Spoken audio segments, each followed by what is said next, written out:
السلام عليكم ورحمة الله وبركاته. إن الحمد لله نحمده ونستعينه ونستغفره ونعوذ بالله من شرور أنفسنا ومن سيئات أعمالنا. من يهده الله فلا مضل له ومن يضلل فلا هادي له. أشهد أن لا إله إلا الله وحده لا شريك له وأشهد أن محمدا عبده ورسوله. يا أيها الذين آمنوا اتقوا الله حق تقاته ولا تموتن إلا وأنتم مسلمون. يا أيها الناس اتقوا ربكم الذي خلقكم من نفس واحدة وخلق منها زوجها وبث منهما رجالا كثيرا ونساء واتقوا الله الذي تساءلون به والأرحام إن الله كان عليكم رقيبا. يا أيها الذين آمنوا اتقوا الله وقولوا قولا سديدا يصلح لكم أعمالكم ويغفر لكم ذنوبكم ومن يطع الله ورسوله فقد فاز فوزا عظيما. أما بعد فإن أصدق الحديث كتاب الله وخير الهدي هدي محمد صلى الله عليه وعلى آله وسلم وشر الأمور محدثاتها وكل محدثة بدعة وكل بدعة ضلالة وكل ضلالة في النار. Ma'asyiral muslimin, jamaah salat Jumat yang mudah-mudahan dirahmati oleh Allah Ta'ala. Alhamdulillah kita bersyukur kepada Allah Subhanahu Wa Ta'ala atas segala nikmat yang Allah karuniakan kepada kita, nikmat Islam, nikmat iman, nikmat sehat, nikmat afiat, nikmat dijauhkan oleh Allah dari berbagai macam malapetaka. Ma'asyiral muslimin, jamaah salat Jumat yang dimuliakan oleh Allah Ta'ala, saya akan menjelaskan tentang tafsir dari tauhid, dari syahadat yang kita ucapkan asyhadu an la ilaha illallah wa asyhadu anna muhammadar rasulullah.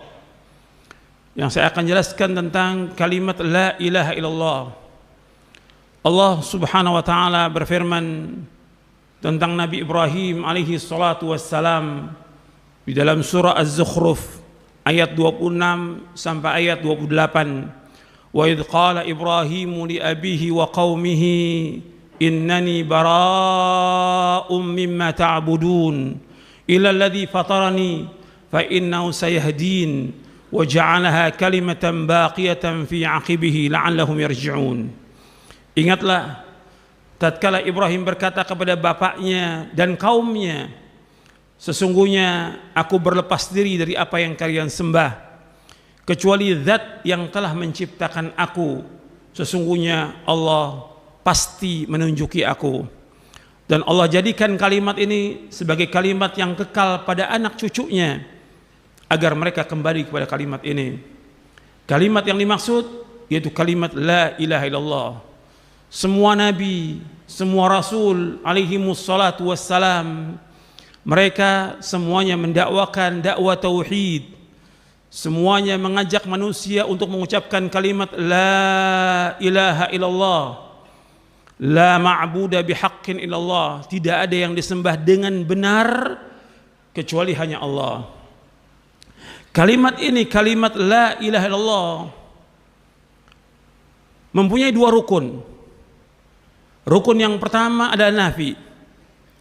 Rukun yang kedua adalah itsbat. Artinya ketika orang mengucapkan kalimat la ilaha illallah, maka maknanya tidak ada yang disembah dengan benar kecuali hanya Allah. Berarti dia wajib mengingkari semua yang disembah selain Allah. Kalimat la ilaha illallah di sini ada dua rukun. Yang pertama nafi. Dari kalimat la ilaha itu nafi. Artinya nafian jami'a ma yu'badu min dunillah. Menafikan semua yang disembah oleh manusia kepada selain Allah. Yang kedua illallah itu itsbat. Artinya itsbatul ibadah lillahi wahdah la syarikalah. Menetapkan ibadah itu hanya kepada Allah, tidak ada sekutu bagi Allah Subhanahu wa Ta'ala. Seorang dikatakan dia bertauhid kepada Allah kalau dia meyakini tentang dua rukun ini. Seorang dikatakan dia bertauhid kepada Allah kalau dia meyakini dua rukun ini. ketika dia tidak mengingkari semua yang disembah oleh manusia kepada selain Allah, maka dia belum bertauhid, belum terjaga darahnya dan hartanya. Karena Nabi Muhammad sallallahu alaihi wasallam bersabda dalam hadis yang sahih yang diriwayatkan oleh Imam Muslim dari sahabat Abu Malik dari ayahnya Tariq bin Ashyam al-Ashja'i radhiyallahu an, Nabi bersabda SAW, "Man qala la ilaha illallah wa kafara bima yu'badu min dunillah faqad haruma maluhu wa damuhu wa hisabuhu 'ala Allah azza wa jal." Barang siapa yang mengucapkan kalimat la ilaha illallah dan dia mengingkari semua yang disembah oleh manusia kepada selain Allah, maka terjaga darah dan hartanya dan hisabnya atas Allah. Artinya ketika orang itu tidak mengingkari sesembahan yang disembah oleh manusia kepada selain Allah, maka dia belum bertauhid. Dan ini termasuk bab yang penting dalam kitab tauhid yang merupakan tafsir tauhid. Jadi seorang yang mengucapkan kalimat la ilaha illallah, dia wajib mengingkari semua yang disembah oleh manusia selain Allah, dan dia wajib menetapkan ibadah itu hanya kepada Allah. Kita harus yakin demikian, dan itulah yang ditanamkan oleh para nabi dan para rasul alaihi wassalatu wassalam. Semua nabi, semua rasul alaihi wassalatu wassalam mendakwakan dakwah ini. Makanya Allah berfirman dalam surah An-Nahl surah 16 ayat 36, "Walaqad ba'atsna fi kulli ummatin rasulan an i'budullaha wajtanibut taghut." Dan sungguh kami telah utus pada setiap umat seorang rasul. Setiap rasul dakwanya adalah akan beribadah hanya kepada Allah dan jauhkan taghut. Yang dikatakan taghut, kullu ma ubida min dunillah, apa saja yang disembah oleh manusia selain Allah. Semua yang disembah oleh manusia nggak boleh kita benarkan. Apakah sesembahan itu atau agama itu nggak boleh kita benarkan. Karena semua sembahan selain Allah itu batil.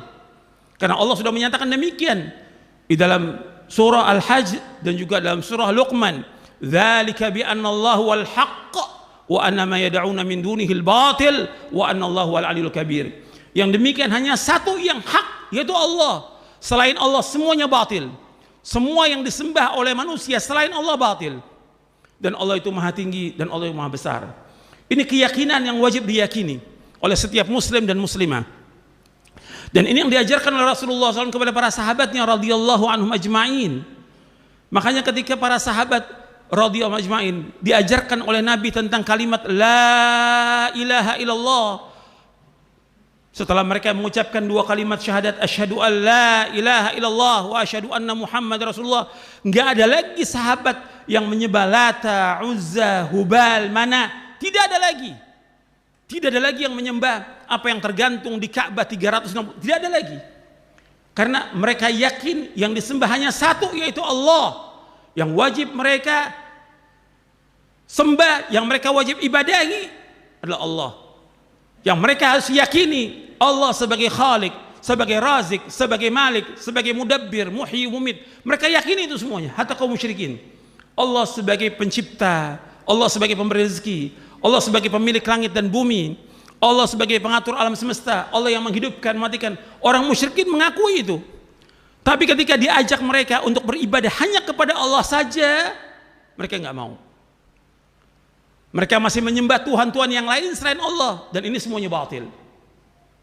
Makanya Nabi mendidik para sahabat radhiyallahu anhum di atas tauhid ini, bahwa kalau sudah mengucapkan kalimat asyhadu an la ilaha illallah wa asyhadu anna Muhammad Rasulullah, nggak boleh lagi dia mengakui semua sesembahan, semua sembahan, apakah itu Lata, Uzza, Mana, apakah itu agama Yahudi, Nasrani, atau agama apa saja, atau yang mereka sembah, apakah mereka menyembah kubur, batu, pohon, semuanya batil, semuanya sesat, dan semuanya kufur. Dan itu yang diajarkan oleh Rasulullah SAW. Yang ini yang harus tanamkan kepada diri kita dan anak kita, sebagaimana Luqman menanamkan kepada anaknya, ya bunayya la tusyrik billah inna syirka la dzulmun adzim. Wahai anakku, janganlah engkau berbuat syirik.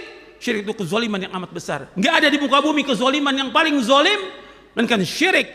Enggak ada kemungkaran yang paling mungkar melainkan syirik.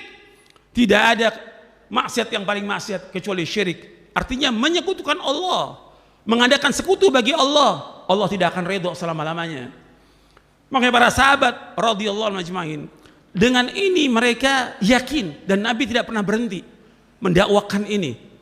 Selama 13 tahun di Mekah belum ada kewajiban sholat, belum ada kewajiban puasa, belum ada kewajiban zakat, belum ada kewajiban haji, belum ada kewajiban yang lain. Yang Nabi tanamkan siang dan malam tauhid, tauhid, tauhid. Makanya Nabi mengatakan pada waktu orang-orang kumpul, orang-orang Quraisy Mekah mau kumpul, Nabi mengatakan kepada mereka semuanya, ya ayuhan nas, qulu la ilaha illallah tuflihu.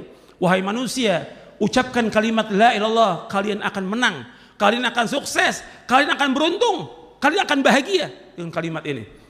Hadis ini sahih li ghairi, diriwayatkan oleh Imam Ahmad dalam musnadnya. Harus kita tanamkan demikian.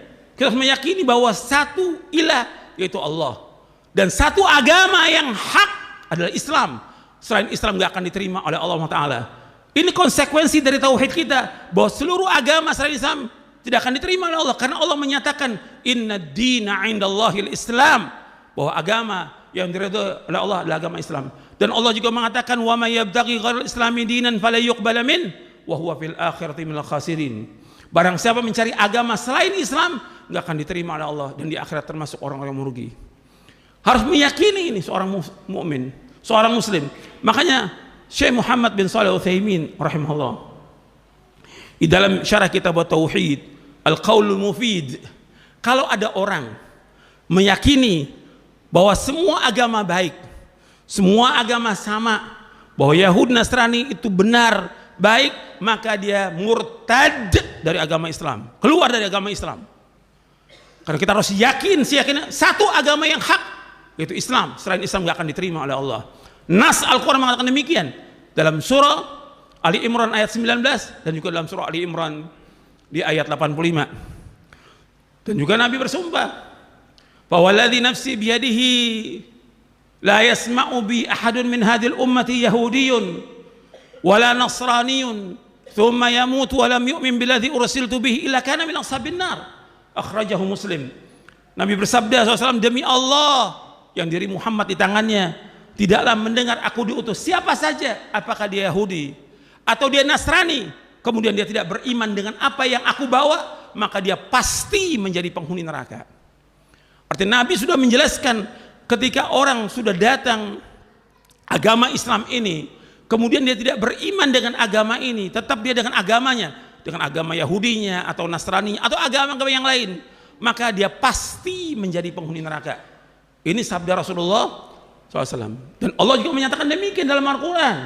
Di dalam surah Al-Bayyinah, innal ladzina kafaru min ahli al-kitabi wal musyrikina fi nari jahannam khalidina fiha ulaika hum syarrul bariyah. Sesungguhnya orang-orang kafir dari ahlul kitab. Ahlul kitab yang maksud siapa?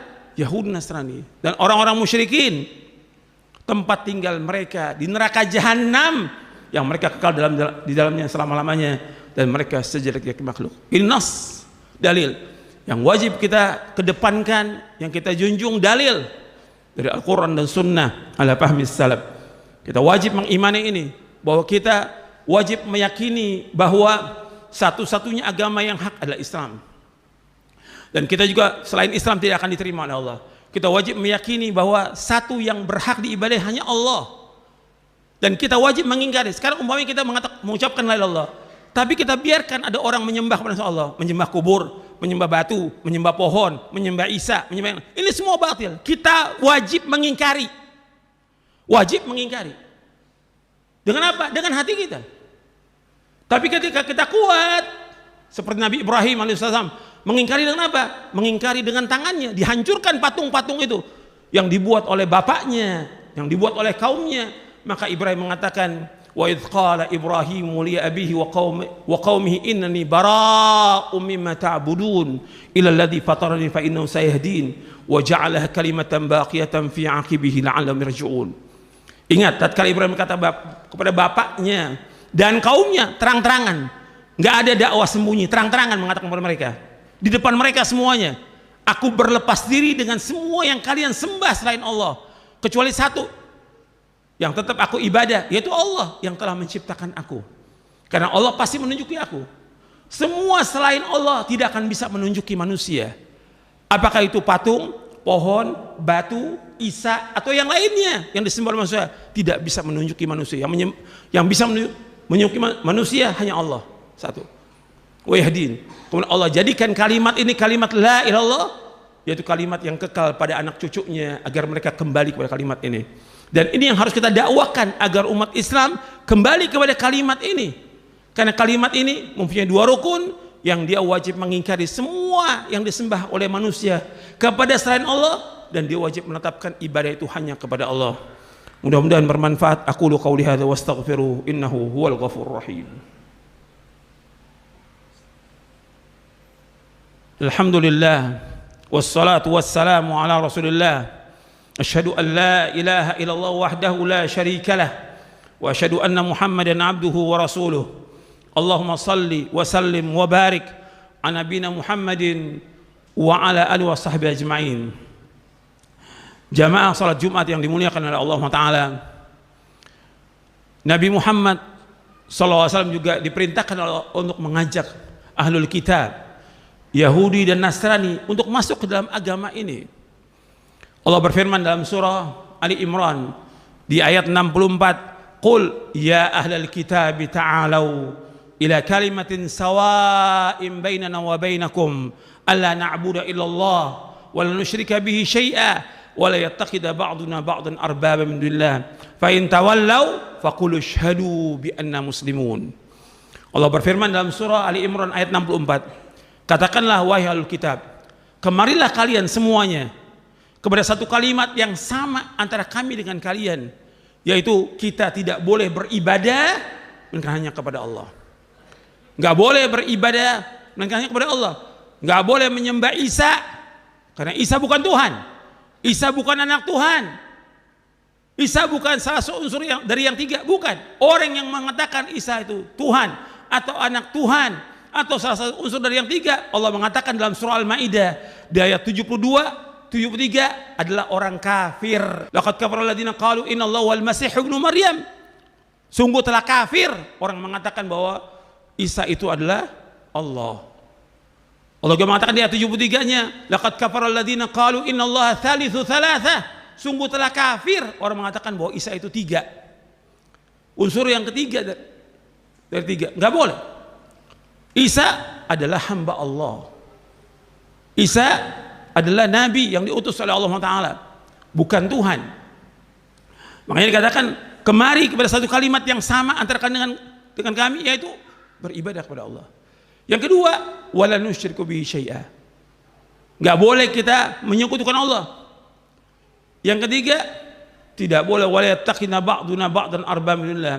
Enggak boleh sebagian dari kita menjadikan sebagian sebagai Tuhan selain Allah. Fa in tawallaw faqulu asyhadu bi anna muslimun. Jika kalian berpaling, saksikan bahwa kami orang-orang Islam. Artinya Allah menyuruh Nabi Muhammad SAW untuk mengajak mereka kepada satu kalimat yang sama, yaitu apa? Beribadah hanya kepada Allah. Karena itulah yang diperintahkan oleh Allah kepada para nabi dan rasul, beribadah kepada Allah. Yang kedua, tidak boleh berbuat syirik. Yang ketiga, tidak boleh sebagian dari kita menjadikan sebagian yang lain sebagai Tuhan selain Allah. Dan ini akidah yang sudah ditanamkan oleh Rasulullah SAW kepada para sahabatnya radhiyallahu majma'in, dan juga seterusnya. Nggak boleh menjadikan orang lain sebagai Tuhan, nggak boleh. Nggak boleh mentaati mereka. Kalau sudah datang keterangan dari Quran Sunnah, wajib dia untuk menerima Quran dan Sunnah, meninggalkan semua pendapat-pendapat manusia. Nggak boleh taat dalam berbuat dosa dan maksiat kepada Allah Subhanahu Wa Taala. Jadi ikhwan fiddin, a'azakumullah, ini ajaran Islam yang wajib kita yakini dan kita tanamkan untuk diri kita, istri kita, anak kita. Wajib mentauhidkan Allah, menjauhkan segala macam perbuatan syirik, dan dia wajib mengingkari dalam hatinya bahwa semua yang disembah oleh manusia selain Allah itu semuanya batil. Bahwa satu yang disembah hanya Allah. Itu harus diyakinkan dan terus diulang-ulang, karena itulah yang diajarkan oleh Nabi kita Muhammad sallallahu alaihi wa ala alihi wasallam. Adapun apa yang kita lihat sekarang ini, penanaman ini kurang, dan kalimat ini harus diulang ribuan kali. Pemahaman tentang makna syahadat asyhadu an la ilaha illallah wa asyhadu anna Muhammad Rasulullah. Saya baru satu bawa, yaitu la ilallah. belum membahas tentang Muhammad Rasulullah. Itu juga masalah yang panjang yang wajib dipahami oleh setiap muslim dan muslimah. Tapi kalimat-kalimat Allah betul-betul harus kita yakini. Dan ini kalimat, semua kalimat ini dari kalimat Allah, kalau kita mau lihat keutamaan Allah, itu kurang lebih ada lebih dari 100. Dari semua kebaikan, ketika ada orang, ya Rasulullah, apakah la ilaha illallah termasuk kebaikan? Kata beliau, afdalul hasanat, seutama kebaikan Allah. Maka zikir yang paling utama apa? La ilallah, afdalul zikri la ilallah. Tapi bukan hanya diucapkan, dia wajib memahami, wajib meyakini, dia wajib mengamalkan, dan dia wajib juga mendakwakan kepada keluarganya agar memahami tentang kalimat ini. Ketika kalimat ini mengakar dalam diri kita, antum akan rasakan kenikmatan, ketenangan, kebahagiaan, dan kita akan tujukan seluruh bentuk ibadah itu hanya kepada Allah. Antum akan rasakan itu. Ketika dapat cobaan, ujian, masalah, antum akan tenang. Karena apa? Antum tawakal kepada Allah Ta'ala. Banyak manfaat dari kalimat ini. Dan ini perlu pembahasan berulang kali supaya manusia paham tentang kalimat ini. Mudah-mudahan yang saya sampaikan bermanfaat dan dapat kita amalkan. Wassallallahu nabiyana Muhammadin sallallahu alaihi wasallam. Allahumma ighfir lil muslimin wal muslimat wal mu'minin wal mu'minat al-ahya minhum wal amwat innaka sami'un qaribun mujibud da'wat. Rabbana ighfir lana dhunubana wa israfana fi amrina wa thabbit aqdamana wa ansurna al-qawmal kafirin. Rabbana la tuzigh qulubana ba'da idh hadaytana wa hab lana min ladunka rahmah innaka antal wahhab. Rabbana atina fid dunya hasanah wa fil akhirati hasanah wa qina adzabannar. Wa sallallahu nabiyana Muhammadin sallallahu alaihi wa ala wasallam wa akhiru da'wana alhamdulillahi rabbil alamin.